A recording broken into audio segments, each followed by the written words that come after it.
Yeah Tirupati laddu గురించి నేను brief గా చిన్న హిస్టరీ చెప్తాను. Last year July 9th 16th మధ్య తిరుపతి టిటిడి ఏం చేసిందంటే గుజరాత్ లో ఉండే ఎన్డీబీకి, నేషనల్ డైరీ బోర్డ్ అంటారు, ఎన్డీబీకి సంబంధించి centre for analysis and learning in livelihood stock, live stock అనే ఒక సంస్థ ఉంది. లైవ్ స్టాక్ అండ్ ఫార్మ్ అని ఆ సంస్థ, దాన్ని కాఫ్ అని కూడా అంటారు, సిఏఎల్ఎఫ్. ఆ సంస్థకి పంపించింది. ఆ సంస్థ దీంట్లో వెజిటబుల్ ఫ్యాట్స్ అంటే ఫారిన్ ఫ్యాట్స్ ఉన్నాయి, వెజిటబుల్ ఆయిల్స్ కావచ్చు, పామ్ ఆయిల్ కావచ్చు, సోయాబీన్ ఆయిల్ కావచ్చు, ఇవి కలిసి ఉన్నాయి. అట్లాగే యానిమల్ ఫ్యాట్స్ కూడా, దాన్ని బీఫ్ టాలో ఆర్ లార్డ్ అని పిలుస్తారు, ఫిష్ ఆయిల్, ఇవి ఉన్నాయి అనేది చెప్పింది. దాంతోపాటు డిస్క్లైమర్ కూడా అది ఇచ్చింది. డిస్క్లైమర్ ఏంటంటే ప్రాసెస్ లో ప్రాబ్లం అయిండొచ్చు, వాలంటరీగా కలిపి ఉండకపోవచ్చు, ప్రాసెస్ లో కూడా ప్రాబ్లం ఉండొచ్చు, అలాగే మేము ఇచ్చింది కూడా ఫాల్స్ పాజిటివ్ కూడా అవ్వచ్చు అని డిస్క్లైమర్ కూడా ఇచ్చింది. ఇది కన్క్లూజివ్ కాదు, ఓన్లీ ఇండికేటివే అని కూడా రిపోర్ట్ లో చెప్పింది. అయితే దీన్ని ఉపయోగించుకొని చంద్రబాబు సెప్టెంబర్ 18th ఒక మీటింగ్ లో దీన్ని మొత్తం జగన్ అకౌంట్ లో వేసేసి జగనే దీన్ని కల్పించేశాడు, లడ్డూలో కల్తీ అనిమల్ కొవ్వుల్ని కలిపేశారు లడ్డులో అనేది ఆయన ఒక బాంబు లాగా పేల్చడంతో అది ప్రపంచవ్యాప్తంగా హిందువుల్ని ఒక్కసారిగా హర్ట్ చేసింది. ఎందుకంటే తిరుమల అనేది వెజిటేరియన్, అక్కడ కంప్లీట్ గా నాన్ వెజ్ అనేది ఏ రూపంలో కూడా అలో చేయరు. అందులో లడ్డు అంటే ఒక పవిత్రమైనది భావిస్తారు, శ్రీవారి ప్రసాదంగా దాన్ని. అలాంటి లడ్డులో జంతువులు, అది కూడా పశువుల కొవ్వు కలిసిందనేసరికి మామూలుగా నాన్ వెజ్ తినే వాళ్ళు కూడా చాలా మంది పశువుల మాంసం తినరు, గుడ్డ మాంసం తినరు, బీఫ్ తినరు. అలాంటిది దాంట్లో కలిసి మనం ఎన్ని రోజులు అది తిన్నామా అన్న ఇది వచ్చేసింది. దాంతో పెద్ద గొడవలైనాయి. ఇటు జగన్కి సంబంధించి వైవి సుబ్బారెడ్డి కూడా సుప్రీంకోర్టుకి వెళ్ళాడు. ఇదంతా రాజకీయంగా కావాలని దుమారం క్రియేట్ చేయడానికి చంద్రబాబు చేస్తున్నాడని విమర్శించారు. ఈ లోపల అది పవన్ కళ్యాణ్ దాన్ని తనకు అనుకూలంగా దాన్ని వాడుకోవడానికి అతను 11 రోజుల డ్రామా మొదలు పెట్టాడు. సో ఇవన్నీ అయినాక సుప్రీంకోర్టులో అనేక పిటిషన్లు వచ్చాయి.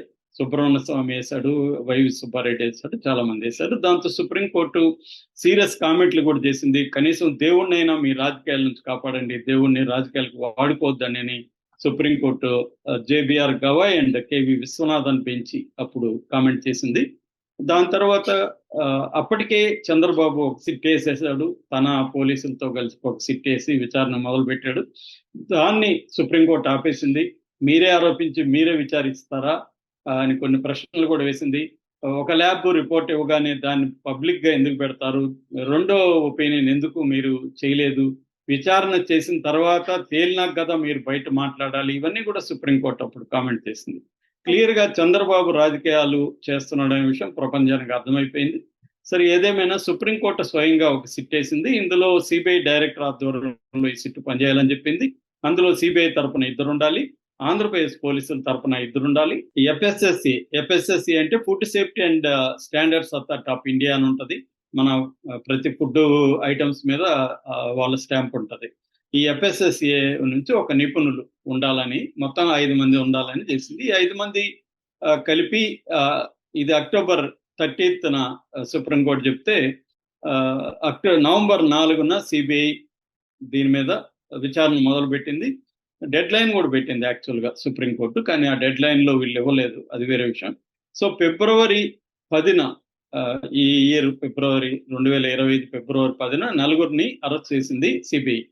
ఒకటి విపిన్ జైన్ అండ్ పొమీల్ జైన్, వీళ్ళిద్దరు కూడా బోలే బాబా డైరీ ఉత్తరప్రదేశ్ సంబంధించిన వాళ్ళు. అట్లాగే అపూర్వ చావ్డా, ఇది వైష్ణవి డైరీ సంబంధించిన వాళ్ళు. 4వది రాజు రాజశేఖర్, ఏఆర్ డైరీ. ఎందుకంటే అసలు దీంట్లో ఫస్ట్ ముద్ద ఏఆర్ డైరీ మీదనే విమర్శలు వచ్చాయన్నమాట. ఇది దిండిగల్ తమిళనాడులో ఉంటది. సో ఈ 4 అరెస్ట్ చేశారు. అప్పుడు కూడా సిబిఐ రిపోర్ట్ లో ఎక్కడ కూడా అనిమల్ ఫ్యాట్ ఉన్నట్టుగా చెప్పలేదు, ఓన్లీ వెజిటబుల్ ఆయిల్స్ కలిసినాయని, కొన్ని అవకతవకలు జరిగాయని, డాక్యుమెంటేషన్ సరిగా లేదని వీళ్ళు చెప్పకుండా వేరే డైరీస్ మళ్ళీ సబ్ కాంట్రాక్ట్ ఇచ్చారని ఇలాంటి ఆరోపణలు చేశారు తప్ప యానిమల్ ఫ్యాట్ ఉన్నట్టు సిబిఐ కూడా చెప్పలేదు.